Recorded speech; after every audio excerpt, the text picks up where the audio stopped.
Dans cette vidéo, je vais te partager les deux éléments cruciaux qui te permettront de faire partie des gagnants de demain, et ce, même si tu rentres maintenant dans le marché des cryptos. Le Bitcoin, comme tout ce qui a été créé par l'être humain, est soumis à une certaine cyclicité. Les cycles se ressemblent, se répètent, sans pour autant être similaires. Mais alors, pourquoi la majorité des investisseurs continuent de perdre de l'argent alors qu'a priori, il suffirait de surfer sur ces vagues cycliques pour en ressortir gagnant? Le premier élément de réponse est simple, les émotions. Nos décisions et nos actes sont dictés par nos émotions. Et ce qui nous permet de prendre des décisions et de passer à l'acte, c'est les informations qu'on reçoit du monde extérieur. De nos jours, à cause des réseaux sociaux, on reçoit une quantité d'informations énorme et de manière instantanée. De base, l'être humain a de la peine à dézoomer, à voir sur le long terme, on est habitué à vivre à 200% et tout est urgent. Par exemple, on a beaucoup de difficultés à évaluer le temps nécessaire pour l'exécution d'une tâche. Par défaut, on donnera presque tout le temps une estimation de temps plus courte que ce qui est réellement nécessaire. À l'échelle d'une personne, c'est pas très important. Mais aujourd'hui, avec Internet, tout le monde est connecté et tout le monde reçoit des informations de masse en simultané. Au point qu'en tant qu'être humain, avec un grand H, on devient progressivement une conscience collective. C'est-à-dire qu'on est tellement nombreux à recevoir les mêmes informations, à penser de la même manière et au même moment qu'on finit par agir comme une seule et même entité. Et ça, que ce soit dans les cryptos, les marchés traditionnels ou de manière générale. Ok, donc ça répond partiellement à pourquoi le marché peut facilement prendre une direction haussière ou baissière. Mais là, t'es en droit de me dire, c'est faux, pas tout le monde agit de la même manière. Eh ben en fait, oui, on agit tous de la même manière, mais avec un certain décalage. Comment c'est possible? La manipulation. Petit break. Les likes sont toujours appréciés, donc sens-toi libre de juger mon travail et si tu estimes qu'il est de qualité et qu'il a apporté une valeur à ton parcours d'investisseur crypto, fais-le moi savoir, merci d'avance. Donc je disais, la manipulation. On est en fait au cœur d'une guerre de l'information.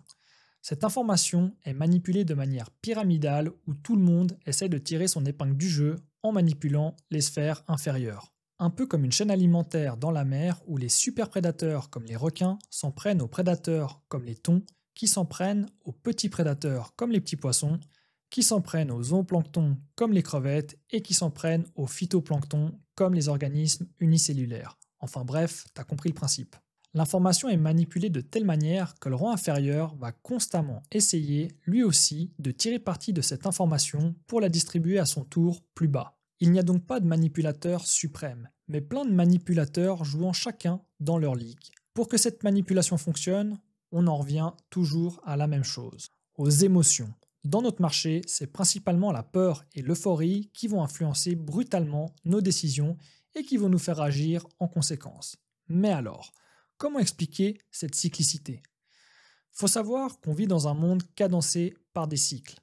L'univers dans lequel on évolue se compose de journées, de mois, d'années, de lever et de coucher de soleil, de naissance et de mort. Ce qui nous entoure a tendance à suivre cette règle qui semble universelle. On est donc influencé par ce qu'on perçoit de ce monde, et par instinct, on le réplique également. Ok, donc on a vu les deux principes élémentaires qui a priori dictent nos décisions. Les émotions et la manipulation. Toutes ces explications, c'est bien joli. Mais à part t'avoir mis en lumière et détaillé leur fonctionnement, je t'ai pas apporté de solution pour t'en protéger. Pour la manipulation, il n'y a pas de miracle. Il faut faire tes propres recherches sur Bitcoin, comprendre comment ça fonctionne, mais surtout faire un plan et t'y tenir. Vois un peu ça comme un contrat que tu fais avec toi-même, que tu signes et que tu t'engages à respecter quoi qu'il arrive. C'est le seul moyen de ne pas te laisser influencer et suivre le troupeau. Pour les émotions, c'est un peu plus compliqué. C'est ce qui fait de nous des humains. Tu ne pourras pas l'ignorer à 100%.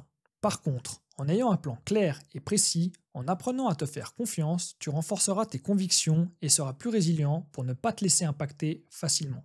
Dans le titre de la vidéo, je mentionne que 98% des gens, soit la majorité, ont choisi d'échouer. Car oui, au final, c'est toi qui as choisi d'acheter ou de vendre.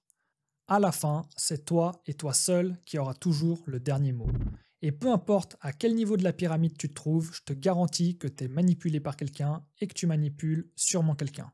Donc si tu veux maximiser tes chances de gagner, il faut que tu essayes de te situer le plus haut possible dans cette pyramide. J'espère qu'au travers de cette vidéo, je t'aurai apporté un peu plus de lumière sur cet aspect de l'investissement. Et oublie pas que tout ça, c'est que de la psychologie. C'était Swiss Crypto Quest, à la prochaine.